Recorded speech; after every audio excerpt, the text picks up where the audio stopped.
with invisible illnesses realize that you can still lead a pretty healthy and active lifestyle. It's just not going to be the one you had envisioned for yourself. But what else are you going to do? You can't just you can't just sit on your ass and feel sorry for yourself. It's not a winning strategy. Um, I know now why they always say you should never video in front of just a plain white wall. It is just uninspiring. It's boring. It's not attractive, but it's what I've got to work with at the moment. So what does make do? I was going to come on yesterday, but I had to tell y'all, this has been so weird since I know it's not related. Well, I shouldn't say that. I don't think it could be related because it's been so long. But ever since I went on that Cymbalta, which gosh, I've been off it now for probably 6 weeks, maybe 8. But ever since I went on that stuff, I've got no energy. I'm not very interested in much. And then just add all the stress to the mix, which, oh, by the way, side note, my dad goes to Anchorage today. We managed, one of my nieces wrangled him in for some testing a lot sooner than they were originally going to do it. So he has testing tomorrow, and then he sees the surgeon on, I think, next Tuesday. And then he'll come back but right now, as things stand, surgery is still scheduled for the 25th, which might be different than the last time I talked to you guys. Because anyway, that's a huge source of my stress, and there's not a gosh damn thing I can do about it. But a lot of you have been following me for a while, and you know about my drama, my ongoing drama with the medical community in regards to medication. And it's really frustrating. But I had to admit to myself the other day that this is in very large part, it's my fault. Because I've known for a long time that there ain't nobody that's coming to save me. There's no magic wand. There's no pill that they can give me. There's no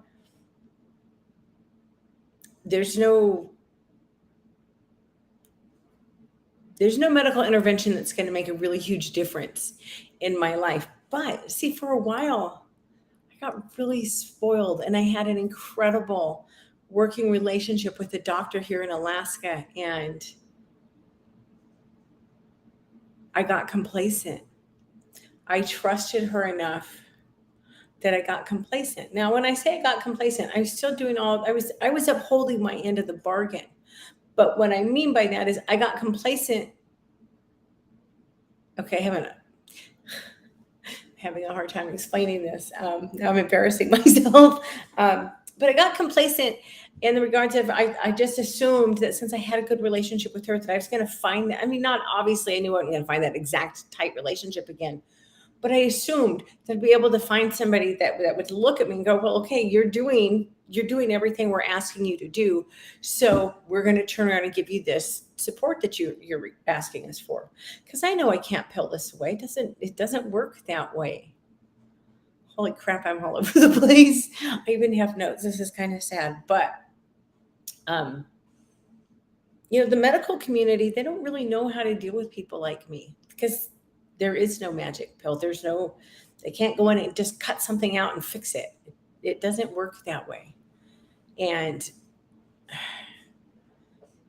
even if I could find somebody, to give me some tramadol, truly, that's just a stopgap. It's not a viable long-term solution. And it's not a viable long-term solution because any kind of medication like that, at least in my very humble opinion, it brings its own set of problems. You've got toxicity issues. You've got all the potential side effects. And with controlled substances, you do have the risk of addiction. Although, judge me by my own gosh damn merits, not because that person over there is a junkie, but that's where we're at. So it doesn't matter. But I got really complacent with that.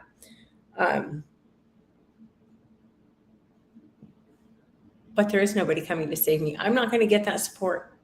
That ship has sailed. It's funny because they went from literally stuffing me full of meds to now it's like, you want what? No, you can't have tramadol. Even though it's one of the most mild opioids on the market, you can't have that because you might get addicted. even though we used to stuff you full of Vicodin. But so now what? What the hell am I supposed to do? Well, I've got to turn back to myself because, at the end of the day, I'm the one responsible for myself. I'm the one responsible for my health situation. I'm the one responsible for the choices that I make, for the food that I eat, for the sleep that I get or don't get, for the exercise. I'm responsible. But I got to tell you, when I sat down, I started thinking about this, and I'll be honest, I haven't thought this all the way through yet, but it can be really overwhelming when you have a lot of issues like I do. I've got fibromyalgia. I've got Hashimoto's thyroiditis. I have I have really severe endocrine issues because why not? And side note, I find it interesting that my endocrine issues, they're acknowledged by the medical community, but doctors in Alaska and Texas were both like, "Oh yeah, you got hormone problems," and that was about all the help that I was given on that. I've got severe fascia problems, which impacts my movement. And fascia is what allows our muscles to glide over each other. And when it gets really sticky, there's no gliding and it's hard to move and it's painful. I have terrible insomnia. I deal with stress and anxiety. And my nutrition, of course, plays a role. My emotional health, my physical health, my spiritual health, all of it. So I'm like, where the hell do I even start with that? Especially since I'm going this alone and I don't have any support. Where do you start? Well, I decided with absolutely no real basis, just kind of going with instinct. I've decided I need to attack my sleep first. That's probably not the best word to use, but you get my point. The reason I decided that I needed to look at my sleep first is because sleep, obviously, it impacts everything. It impacts every single thing that we do. The lack of sleep increases my stress, which increases my anxiety, which increases my pain, which guess what? Increases my insomnia, which increases my stress, it's just a horrible cycle. And it's really easy to get sucked down into that. A lack of sleep really messes with your hunger hormones, namely ghrelin and leptin. This makes it a lot harder for you to feel satiated, to feel like you're full. And it kind of throws your willpower out the window because your body wants energy. It doesn't care where it comes from. Your brain can tell you all day, no, that Snickers bar is not a good source of energy. You're just going to crash. Your body doesn't give a damn. You're not going to outdo Mother Nature. You cannot defeat biology through willpower. So I need to get my ghrelin and leptin under control, which means I need to get my sleep under control. You know what else is severely impacted by a lack of sleep? Brain fog. Brain fog is already a huge problem with both fibromyalgia and Hashimoto's. The sleep deprivation can actually cause, it impedes the brain cells' ability to communicate. Well, of course you're going to have brain fog if your damn brain cells can't communicate with each other. Sleep deprivation increases inflammation, which increases pain. And it also has a really negative impact.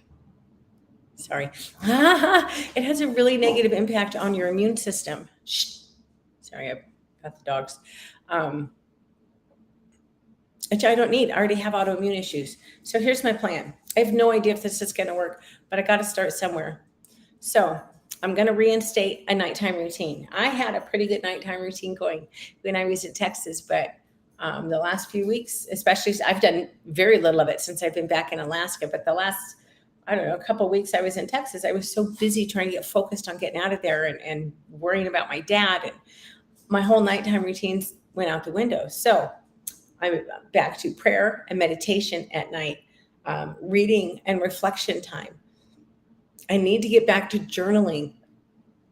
I've started having sleepy time. Well, it's not really sleepy time tea. It's called Dream. It's by Tao Teas. It's really freaking good. But that was part of my evening routine that I had established. And that tells my brain, it's okay, here's your cup of tea. It's time for you to start settling down. Let's read and do some reflection. Let's maybe do a journal or a blog entry. Get your meditation done. That tea really helps set all that in cycle. I'm going to shut down my electronics 30 minutes prior to going to bed. That just means reading. Because I listen to a lot of podcasts or YouTube or books on Audible. That helps me sleep quite often. So I'm going to keep that up, but I'm not going to pull up a video and watch it. I'll listen to it, but I can't watch it. And then when I'm laying in bed and my mind starts racing, because it usually does, instead of grabbing my phone to distract myself, which is terrible sleep hygiene, I'm going to just start deep breathing. And, if I have to, if I can't snap the cycle on my own, then I'll get on YouTube long enough to find a good meditation, and I'll go back to just listening. Nutrition. I got to start watching my nutrition. This is a really big source of stress for me. And again, because the lack of sleep really impacts ghrelin and leptin levels, which makes it harder to feel satiated and makes it harder to resist cravings. I'm not going to put a whole lot of emphasis on the nutrition other than I want to make sure I'm eating 4 servings of fruits and vegetables every day. For one thing, for me, fruit can usually, not always, but usually satisfy my sweet tooth. Plus, it's got all the fiber and the, holy crap, I'm so tired. all the nutrients, good grief, that go along with fruits and vegetables. And I know just from my own body, I know I've had a lot of people talk to me about carnivore, but I know how I feel when I eat more fruits and vegetables. I would never go full vegetarian, although I'd probably try that before I tried carnivore, just because there's more variety that would be available to me. I'm going to watch my hydration. I do really good early in the day on being hydrated, but it gets bad at night. I usually stop drinking water at like 2 in the afternoon, but I can't do that. Dehydration can impact your melatonin levels, which is going to make it harder for you to sleep. So that's the plan. Reinstate my nighttime routine. No electronics 30 minutes before bed. Add some more fruits and vegetables to my daily diet. Stay hydrated. I'm going to try this for 2 weeks, and I'm going to reevaluate and see where I'm at, which means I'm going to have to journal, because that's the only way I'm going to be able to keep track of this. So anyway, God bless you if you've made it this far, because this was very rambly and frankly really personal. Like, honestly can't imagine why anybody else would really care about this, but I do appreciate y'all's time. And, I got to figure this out. Again, and there's nobody that's going to come save me. There is no magic cure for this. I'm going to have to figure it out on my own. And, I'll tell you one thing that's been really helpful to me, especially the last couple of months with all this insanity over the damn Cymbalta, is my faith. So I'm just going to kind of go with my instinct here and trust that God is guiding me where I need to be. And you know what? If in 2 weeks, if I discover none of this has helped, well, then guess what? I'll reevaluate, I'll adjust, and go from there. But I appreciate y'all's time. Look, I'm not an expert on healing myself, obviously, or we wouldn't be having this conversation, but I have been dealing with chronic health issues for, I think about 20 years now. My God, that's crazy. But you have any questions about how to cope, any I don't know what I'm trying to say. I'm horrifyingly overtired. But if you have any questions, anything I can help you with, whether you're the one dealing with chronic illness or somebody that you love, is drop me a line. I know I can help you. And y'all take care. I'm going to do my best. I'm really trying to get back on a regular schedule. But it's just, see, this is why I got to fix my sleep. Anyway, rambling. You guys take care. I will see you soon. Thanks. Bye.